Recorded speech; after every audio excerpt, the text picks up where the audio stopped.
Hi friends, ജെനീസ് ബ്ലോഗിലേക്ക് എല്ലാ കൂട്ടുകാർക്കും സ്വാഗതം. അപ്പോൾ ഇന്നത്തെ നമ്മുടെ റെസിപ്പി ഒരു സിമ്പിൾ റെസിപ്പിയാണ്. നമ്മൾ സ്ഥിരമായിട്ട് വീടുകളിൽ ഉണ്ടാക്കുന്ന മുളക് ചമ്മന്തിയാണ്. അതെൻ്റേതായ രീതിയിൽ ഞാൻ എങ്ങനെയാണ് തയ്യാറാക്കുന്നതെന്നാണ് ഇന്നത്തെ വീഡിയോയിൽ കാണിക്കുന്നത്. അപ്പോൾ ലോക്ക്ഡൗൺ പ്രമാണിച്ച് എല്ലാവരും വീടുകളിലാണ്. ഇപ്പം നോയമ്പിൻ്റെ ലാസ്റ്റ് ഡേയ്സിലേക്കൊക്കെ വരുവാണ്. അപ്പോൾ നമുക്ക് ഡിഷ് നമ്മുടെ ചോറിൻ്റെ കൂടെയൊക്കെ നമുക്ക് ഉൾപ്പെടുത്താൻ പറ്റുന്ന ഒരു ചമ്മന്തിയാണ്. സാധാരണ എല്ലാ വീടുകളിലും എല്ലാവരും തയ്യാറാക്കിയെടുക്കുന്നതാണിത്. അപ്പോൾ നിങ്ങൾ ആദ്യമായിട്ടാണ് എൻ്റെ ചാനൽ കാണുന്നതെങ്കിൽ സബ്സ്ക്രൈബ് ചെയ്യണം. കൂടെ വരുന്ന ബെല്ലൈക്കൺ ഒന്ന് എനേബിൾ ചെയ്യാൻ മറക്കല്ലേ, ഓൾ എന്ന ഓപ്ഷനും. അപ്പോൾ നമുക്ക് വീഡിയോയിലേക്ക് പോകാം. അപ്പോൾ ചമ്മന്തിക്ക് വേണ്ടി ഞാനിവിടെ ഒരു 50 ഗ്രാമോളം ചുമന്ന മുളക് എടുത്തിട്ടുണ്ട്. പിന്നെ ഞാൻ എടുത്തിരിക്കുന്നത് വെളുത്തുള്ളിയാണ്. അതൊരു 3-4 തുടത്തോളം എടുത്തിട്ടുണ്ട്.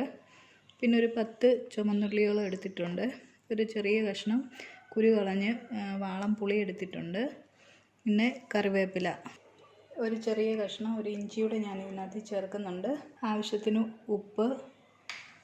ഇനി നമുക്കിതിൻ്റെ കൂടെ ഓയിലൂടെ വേണം. ഓയിലിട്ട് നമുക്ക് നന്നായി ഒന്ന് വറുത്തെടുക്കണം. അപ്പോൾ അതിനു വേണ്ടി നമുക്ക് ഒരു പാൻ വെച്ച് കൊടുക്കാം. ഈ പാനിലേക്ക് നമുക്ക് കുറച്ച് വെളിച്ചെണ്ണ ഒഴിച്ചു കൊടുക്കാം. ഒരു 2 ടേബിൾ സ്പൂണോ ഞാൻ ഒഴിച്ചിട്ടുണ്ട്. ഈ ചൂടായ എണ്ണയിലേക്ക് നമുക്ക് ആദ്യം ഈ ഉള്ളി ഇട്ട് കൊടുക്കാം.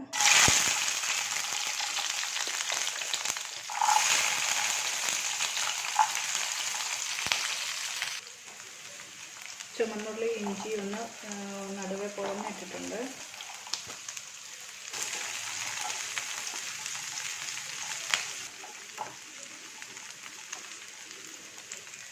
ഇതിലേക്ക് ഇനി എടുത്തു വച്ചിരിക്കുന്ന മുളക് ചേർത്ത് കൊടുക്കാം. മുളകും കരിയാപ്പില അതിൻ്റെ കൂടെ ഇട്ട് കൊടുക്കാം.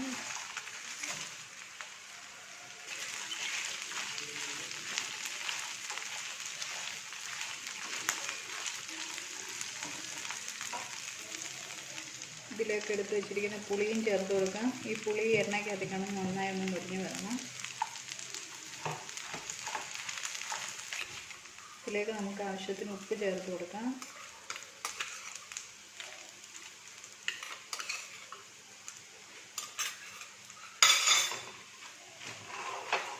ടേസ്റ്റിനനുസരിച്ചുള്ള ഉപ്പ് നമുക്ക് ചേർത്ത് കൊടുക്കാം. ഇപ്പം ഞാൻ കുറച്ചിട്ടിട്ടുണ്ട്. അല്ലെങ്കിൽ കുറവാണെങ്കിൽ നമുക്ക് പൊടിക്കുന്ന സമയത്ത് അഡീഷണൽ ചേർത്ത് കൊടുക്കാം.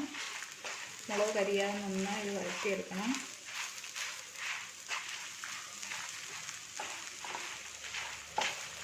ഇവിടെ ഉള്ളിയും മുളകും ഒക്കെ നന്നായി മൂത്തിട്ടുണ്ട്. ഇനി നമുക്ക് തീ ഓഫ് ചെയ്യാം. ഇനി ഇത് തണുത്തതിന് ശേഷം മിക്സിക്കകത്തിട്ട് പൊടിച്ചെടുക്കാം. ഇതിനെ പൊടിച്ചെടുക്കട്ടെ. അപ്പം നമ്മൾ ഈ മുളകെല്ലാം മിക്സിക്കകത്തിട്ട് അരച്ചെടുത്തിട്ടുണ്ട്. ഇനി നമുക്കിതിനകത്തിട്ട് ഒരു കാര്യം കൂടെ ചെയ്യാനുണ്ട്. ഇതിലേക്ക് ഒരു 2 ടേബിൾ സ്പൂൺ വെളിച്ചെണ്ണ ചൂടാക്കി നമുക്കിതിലേക്ക് ഒഴിച്ചു കൊടുക്കാം. നന്നായി ഇതൊന്ന് മിക്സ് ചെയ്തെടുക്കാം. ഇങ്ങനെ നമ്മളെ മുളക് ചമ്മന്തി ഇവിടെ റെഡി ആയിട്ടുണ്ട്. അപ്പോൾ ഈ വീഡിയോ നിങ്ങൾക്ക് ഇഷ്ടമായെങ്കിൽ ലൈക്ക് ചെയ്യുക, ഷെയർ ചെയ്യുക. ചാനൽ ആദ്യമായിട്ടാണ് കാണുന്നതെങ്കിൽ സബ്സ്ക്രൈബ് ചെയ്യണം. നെക്സ്റ്റ് വീഡിയോയിൽ കാണും വരെ ബൈ.